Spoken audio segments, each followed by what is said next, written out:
Dear listener, ClockTower is intended for mature audiences and might be inappropriate or possibly triggering to some. Many of the themes and events in ClockTower are inspired by weird fiction as well as similar concepts, which means the show can get dark. If that isn't something you enjoy, please listen at your own discretion. We here at the ClockTower care about you, so please put your mental health first. Our show will be here when you're ready.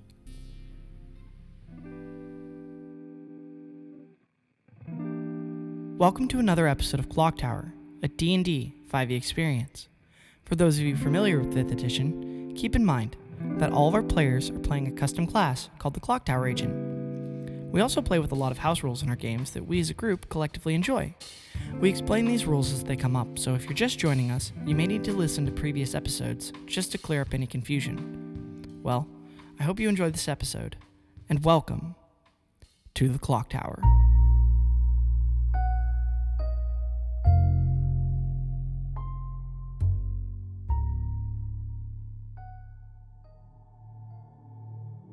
As you go through the doors before you, you start your way up a very long, spiraling staircase. It goes for much longer than you'd expect, and the cramped, narrow corridor makes everything feel more ominous as you ascend the stairs.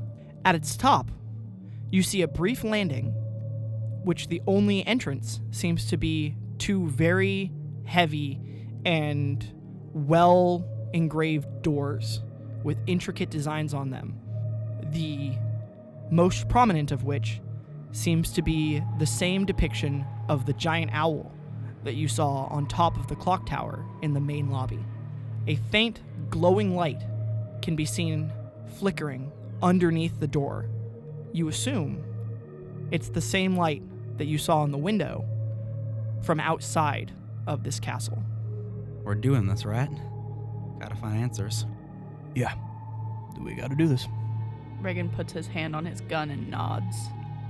With rock restored, all of you see the doors that are fairly large, but it feels like they're looming over you more than they should be. The carved eyes of the owl in the wooden door seem to be staring through you, like a strange painting on a wall that, if you turn your back on it, you feel like it's still looking at you, even when you're not looking at it. Okay, let's go. Who wants to push open the door? I got it.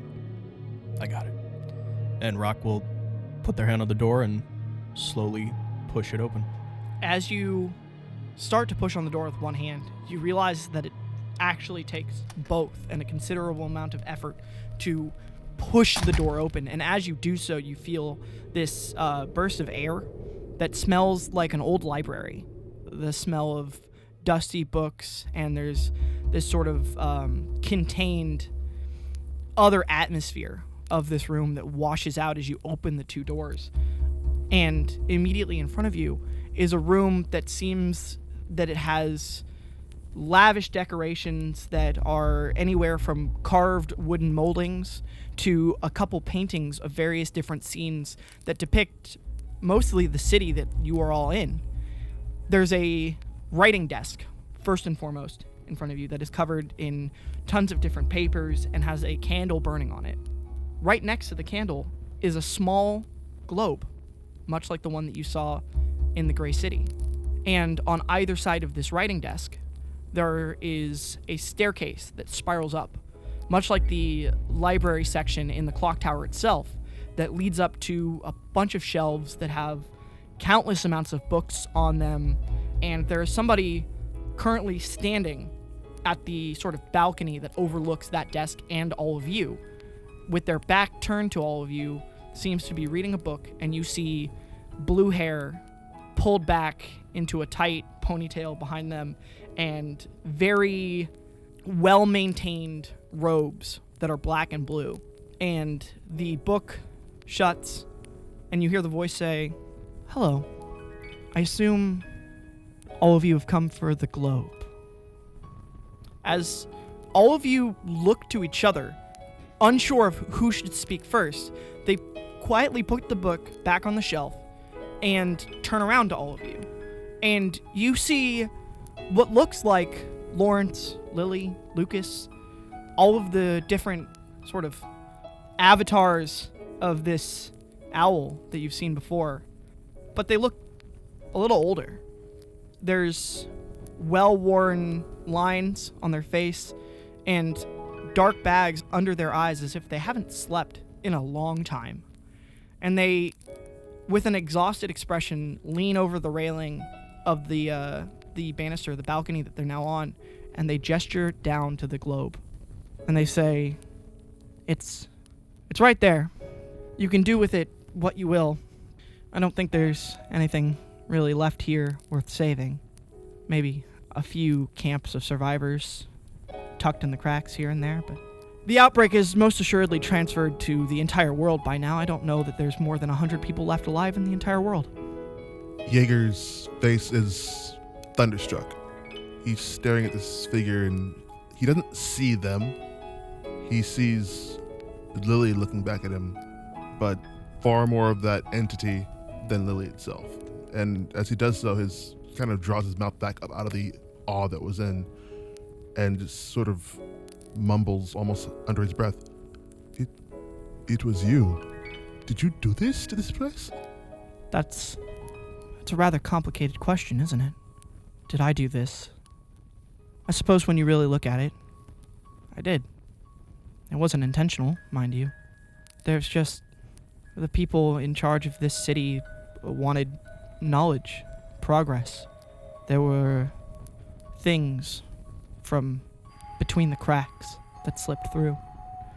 One thing led to another, and, well, eventually the true nature of what I'm connected to was discovered, and it plagued me. I imagined being connected to something so powerful, so vast, that even now I don't fully comprehend it.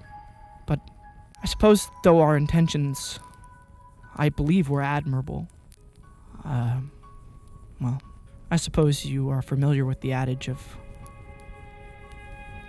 All those people. Is that you too? Down below? In those labs? In those cells?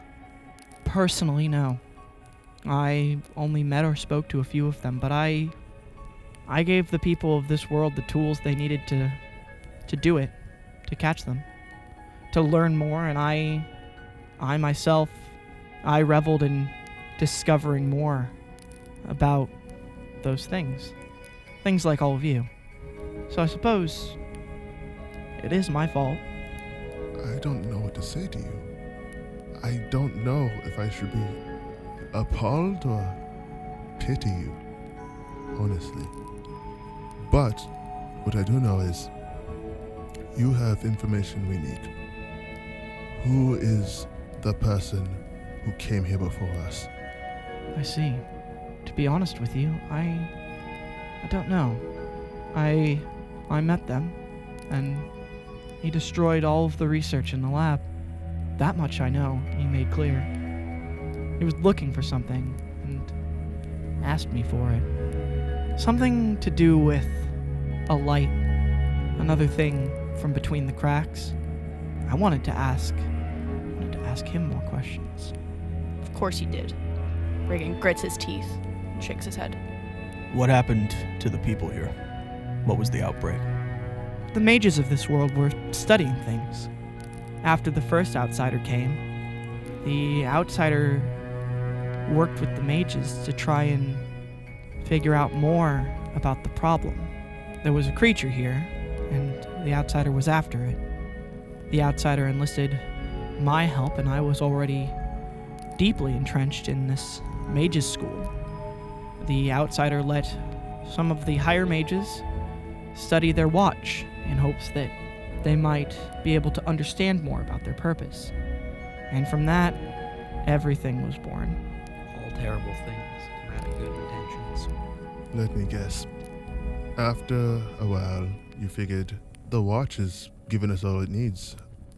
Now we can just look at him personally and figure out what we need to know. I don't suppose it was as quick as all that. The outsider said that they had a year to get done whatever mission they needed to get done. And they thought that working with the Mages College was the fastest way to do so. The Mages College studied the pocket watch and eventually studied me and the outsider themselves. Unfortunately, when the outsider asked for their watch back, the mages said that they needed it a little bit longer. A little bit longer turned into days, turned into weeks, turned into months. They studied vastly, and they studied me. The outsider worked with the mages to figure out how to ask the owl more questions, at great detriment to themselves. They think about it for a second, and they grimace a little bit, and then they turn back to you and say, after much research, the outsider could not maintain themselves any longer, and with the information given to the mages from the owl, a system of being able to ask more questions was developed, and the tower sent more outsiders. I assume that the more things progressed, the more problems arose. The more outsiders were sent to fix the problems, the more the Mages College had research material. Don't do that. Don't call them research material. They were people. You think you're people? Oh. And they look at you with a look of sincere pity. And what are you? I suppose I'm worse. It's because of me and the thing I'm connected to that all of this happened. And though it pains me to say, due to my insatiable curiosity, I gave the mages here everything they needed to continue their research, further it, develop new ways of catching and maintaining outsiders, and researching things that came here from between the cracks. And as more was researched, the cracks widened and more things spilled into this world. And as they did, the mages relished in researching every single one of them until they found one that, with a few mistakes, they couldn't contain anymore. Now I fear that this world is much too far beyond saving. I found that. They point to the globe. When the mages still existed, they couldn't see it, or refused to acknowledge its importance, but I had a feeling that it was important. I think it's connected to this world in some way, and from my dreams and what little contact I have had with the owl itself, I feel that all of you are here for it in some way. Jaeger walks forward toward the desk, picks up the orb, looks at it in his hand, walks back and hands it to Reagan, and then looks back up at the figure. You know what? I don't know if you can even hear me right now, but I'm trying to save you. I will do my very best, and I will drag myself through whatever I have to keep my promise. But I will. Then he just sort of goes to lower a hat that isn't there. I get a persistent feeling you're speaking to someone beyond me. I'm afraid whatever message you're sending is falling on rather deaf ears. I have no connection to the other avatars of the owl. That much I know. If you would like to speak to the owl, I'm sure they could relay a message. I think we're good. Another question. The creature that the outsider was after, was that the light or something different? You said he was here for a year hunting a creature. We have the mages. After learning about the outsider, the ClockTower, and the owl, realized that they're bookends of worlds, countless worlds outside of our own, unaffected, universes separated in their own self-contained, isolated space, held up by fate and time and maintained by the ClockTower itself, as far as we can tell. Our world was maintained as well, is maintained. But in between those worlds, there are other things. Terrible things, unfathomable things. And what they want is to come in. They're knocking at every world, hiding in the shadows, waiting for the door to be left open. And we didn't leave the door open, we opened it wide. The mages here, they let everything in. And from what we found, some of the things we've researched, they're small. One of them is capable of throwing the balance of a world, of fate, of even the power of some gods on its head. outsiders that upset the natural balance of everything. They don't follow the rules. They know things outside of time and space because they come from a place where those things don't exist. And we learned a lot. There are powerful beings outside, between the cracks. There are beings plotting against the ClockTower itself, and they will crush every world they need to, every world they can get into to accomplish their goals. And I wish I knew what they wanted. I wish I knew why. What crushing worlds could deliver them. What destroying the ClockTower would do for them. This other one, the outsider all of you spoke of, the one who came before you, he was trying to find a way to stop one of the big ones. A light of some kind. Something that burned away everything and consumed it within itself. A light that was filled with hunger and purpose. I don't know why. He wouldn't say. And he didn't much want to speak with me. And I didn't much get to speak with him. He spoke to the owl and then left. What did you do with their watches? The mages figured out a way to use them up, to break the connection to the ClockTower, and use the watches to speak with the owl through me. I'm like a letter, like a message you send to somebody. I myself, I don't know what the messages were. The mages often didn't tell me, but I researched as much as I could, and I found out as much as I was able to.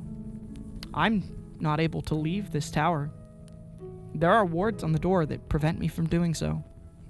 But I've watched from my window as the entire world outside has died, as all the mages who have kept me here have died, as the food has run out. I find it fitting that the sky is always gray now, like the sun itself has given up on this world.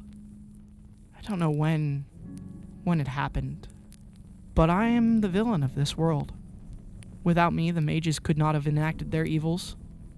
The door couldn't have been opened. And I didn't begrudge them their questions. I was an accomplice to all of it.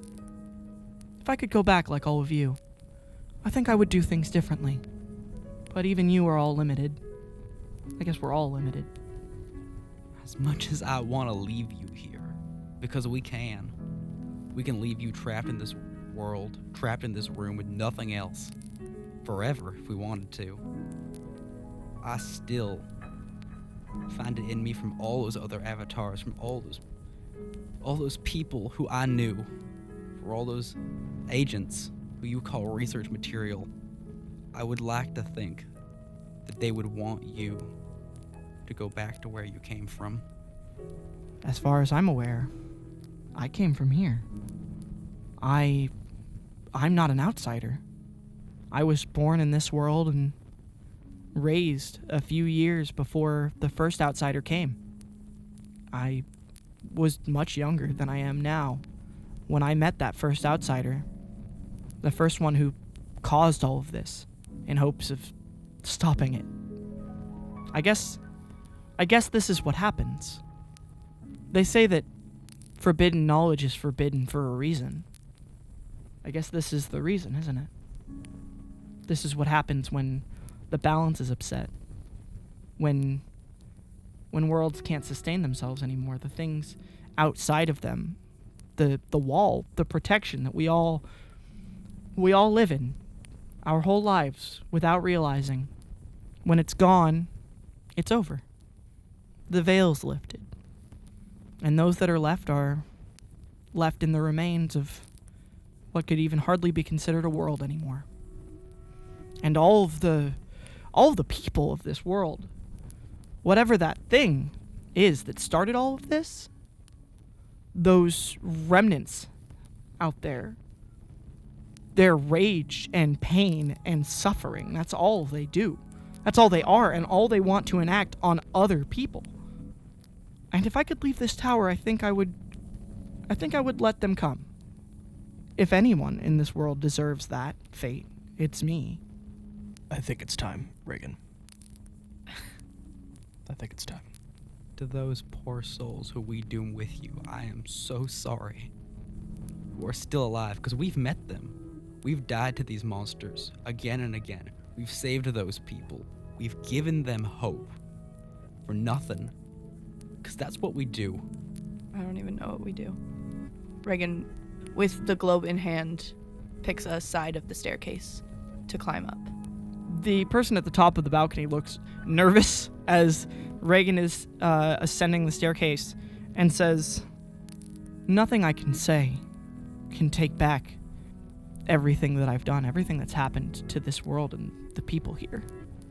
And even if I wasn't the one, it's my fault." When Reagan gets to the top, he holds the globe out in his hand. You all began this mess. You all created this mess. Do you want to be the one to clean it up? I don't know if I can. I don't know what that's for. I assume that it's important, that it's connected to this world in some way, and that someone would come for it. The one that came before you said as much, that someone would come for it. But I haven't been able to do anything to it. Give me your hand. They do. They still look hesitant as hell, but they do. I put the globe in their hand and close it. As you start closing your hand, you feel the globe start to collapse in on itself. And as you do so, you feel the world connected to this one. You can feel it collapsing in on itself as well. You can see the sky starting to tear apart. You can feel everything starting to dissolve.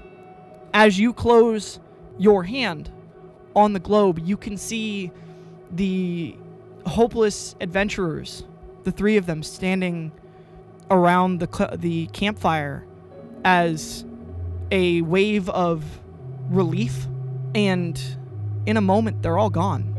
Everything is.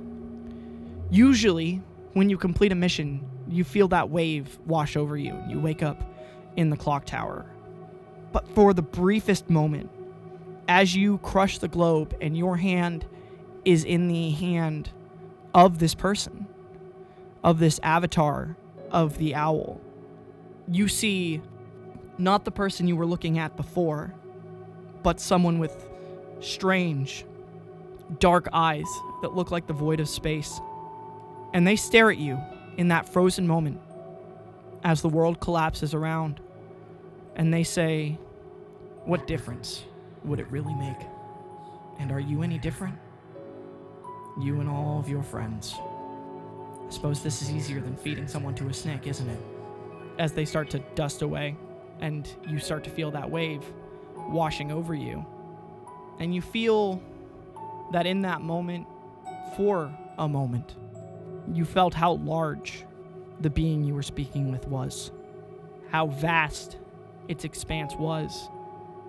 Because in between that moment, as you stare at the person, and the world falls away from you, outside of the world and outside of the clock tower, like the many visions you've had of floating in space, you see a colossal silhouette of a feathered creature turn its head completely around and look at you. Look through you. And then you're awake in the clock tower.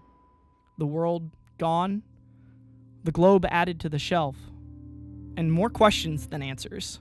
Sam almost immediately sort of hops off the couch and goes over to the vast library of notes and papers and starts looking for the different theories and studies and books on different clock tower agents. As you look at all of the books that are accumulated on the shelf, you all remember, when you first got here, there was one book on the shelf. The book you found on your way to the clock tower, each of you. And when all of you arrived in the clock tower, not that you've paid much attention to it, but all of your books were there. And as you have found things in the world, papers, notes, maps. You see all of them are collected on the shelves of the clock tower. The map from the space station, the several records and papers that you could salvage from the world you were just in, the diagram of the strange lantern. All of it is on those shelves. And Sam, as you pick books up and start leafing through them, you realize that this is, aside from the trophies, these remnants, this knowledge is collected almost as if a refresher in case you ever forget where you were and want to look back at anything. Seeing Sam's initiative, Rock would also slowly get up off the couch, go to the library, almost giving Sam a knowing nod, and look for anything regarding the light that has now appeared in some way, shape, or form 3 times. As Rock passes by, Sam quickly says, I appreciate you. I think it was mentioned back when we had Wagon Wheel, but maybe look for Ulm. Likewise, and I'll keep that in mind. Ulm. And Reagan Yeager from the couch, you see Rock reaching up on the top shelf and pulling books down and handing one to Sam as Sam starts looking through it, and Rock pulls some of the research papers from the world you were just in and starts scanning through them and looking over, kind of leaning on the railing of the library to balance themselves as they start researching, looking into the things you've been, where you've been, things that you've already done, to try and find things, connections. Both of you roll. Investigation, history, whatever you want to roll. You tell me, you'll get a different answer. That's my boy! What'd you get, friend? Trent just leaned over me and went, do history, you'll get advantage. Because Clock Tower agents have advantage on history checks. In which case, I will do investigation, so we'll get different answers. Mm-hmm. So that'll be a 15 investigation for me. And that'll be an unnatural 20 on history for me. Okay, so we'll handle the 15 investigation check first. Sam, as you look into some of the notes, and specifically, you start thinking about everything that Wagon Wheel said to you. You start pulling Alex's journal off of the shelf and going through any notes you can find about the light, about the cult, about Ulm. And though there's not a lot between the Gray City, Ulm, and what the person you had just spoken to had said, you start to look at this as if it's a larger thing, as if something is connected to all of these things. And it's not what you find in any of the written writing, but what you're able to piece together on your own. And you think that of greater powers in the cracks between worlds, some of them are stronger than others and become more prevalent in more worlds. And as they grow in power, they are able to affect more. And it seems like this light that you keep seeing is growing. It is getting stronger. The Gray City was just one part of its power, one fraction of its being that wiped out an entire world. And what you saw in the church when you were with Wagon Wheel leads you to believe that there are people hearing whispers from beyond. It's affecting more people, and it is using those people to open the door, and it is burning your people to fuel its fire. As you remember Alex's weapons disintegrating into that light, whatever it is winning against Clock Tower agents, other Clock Tower agents, besides you. Rock, you got a history check, so your research into the notes is more literal, it's more factual. You realize from looking over the notes that all of your equipment, the Clock Tower agents' equipment, is nigh indestructible. Your watches can't be broken by anything but yourselves. And the amount of power it would take to siphon energy away from a Clock Tower agent's equipment is beyond any world's realm of reality. Because all of you are beyond any world's realm of reality. And that's exactly what they did. They used that light, a fragment of that light, contained in a lantern like the one you saw, to siphon the energy out of people's pocket watches. They used it to power things. And though they contained that, they didn't contain other things. From your notes that you realize, the light's growing stronger, but it's not the only thing out there. Not even close. And if there are other worlds, like the one you were just in, you have no idea what could happen. With the research that you've found, that light, its existence in other worlds, is opening the gaps wider. Without the light, they wouldn't have been able to do what they did to the other ClockTower agents. They wouldn't have been able to complete their research. They wouldn't have even been able to do anything with people's pocket watches, but because of that light, they were able to. That light that was brought to the Gray City by a stranger. That light that the cult in Wagon Wheel's world was able to use and harness and maintain to try and summon it into their own world. That they were able to use to hurl massive fireballs at all of you. They were using its power and they were consuming themselves within it. Rock, we're losing. Yeah, this is bad. If we had known, there's nothing we could have done for those other worlds, right? I mean, what are we even supposed to do? Whatever this place tells us to. However, between your research, you realize that with the Gray City gone, that fragment of the light is also gone. It's one other part of that light that can no longer draw power. Look, the way I see it, we have one way in and one way out of the ClockTower, and it's that mirror. And it seems like the ClockTower knows what's going on because it keeps sending us to these places with this light. I know it sounds weird coming from me, but it seems like our best option to save others like us and to stop that light is to keep going through that mirror. You're right. I just wish we'd be given like a memo or something. Any indication of what we might be doing so that we could help more people instead of just being thrown into something and go solve it. But you're right. Yeah. Sometimes life doesn't have a guidebook. We're doing the best we can. As long as we're together. As long as we're together. All right. Rock would probably go back to Reagan and Jaeger unless they overheard us and just relay the information. Yeah, what have the two of you been doing while they've been researching? Jaeger has been sitting on the couch, staring at that door. Just his eyes locked onto it. And after a while, he would have walked over, ran his hand across the words on it for a moment, sat back down, and then he just seems to be in his own head consistently, just like deep in thought. Yeah. Reagan would take a long time to look at his hands and eventually drag his blade along one of his hands to see what happens. While sitting on the couch, your hand immediately knits itself back together. Like any wound you have, as you're sitting on the couch, it's gone.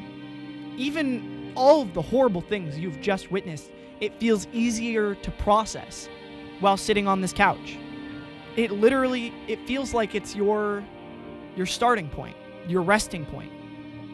The literal and metaphorical place for you to stop and collect yourself. He gets up and stares at himself in the mirror, trying to see any sort of humanity that comes with apparently not being a person. Roll an insight check. That's a 10. Actually, Lucky? yeah. Yeah, you I'm know that's just gonna smart. use that lucky. Great, that's a 16. Reagan, as you put your hand on the mirror, right, and it's solid because a mission hasn't started yet, you look at yourself, and there's that air about the situation as you look at yourself, like the words ringing in your head, like you're not really a person. Like someone who's way too drunk at a party and they go to the restroom and they see themselves and it doesn't look like themselves. It starts like weighing on you really heavily, like a bad thought that just repeats in your head over and over and over again. Like you think you're people. But then you overhear something as you look over, and over your shoulder, you see your tall companion Rock and your short companion Sam, like, comparing notes as you overhear parts of their conversation, as Sam points to something in the notes and says, like, Look at this, right? So What? these two places both had a similar light, and it got rid of Alex's weapons. It's very powerful. It's insanely powerful. and as you overhear their conversation and you see them, people who, for all of you, not long ago were almost at each other's throats, and you look over and you just see Jaeger so pained on the couch, just like, he doesn't look okay, man, even with sitting on the couch, and you know the couch makes you feel better. And you realize, what is being a person? And you look at yourself, and those words affected you, but your friends are trying to help people. You've been trying to help people. Isn't that good enough? I sit back on the couch with Jaeger, take his hand, and usher him to where the other two are. And I think all of you spend a decent amount of time in the ClockTower for once. Thinking, planning, researching, trying to make sure all of you are on the same page and all of you know where you're going before eventually starting the next mission. For once, it's not in the ClockTower, start a new mission. It's you spend time together. And as Rock eventually, with the consent of everybody else, starts the next mission, you see everybody in the reflection of the mirror before it fades away, and it reminds you of the time after you defeated Skeleton King, of seeing what could really only be described as your family together, working together, as eventually all of you step through the mirror to start your next mission.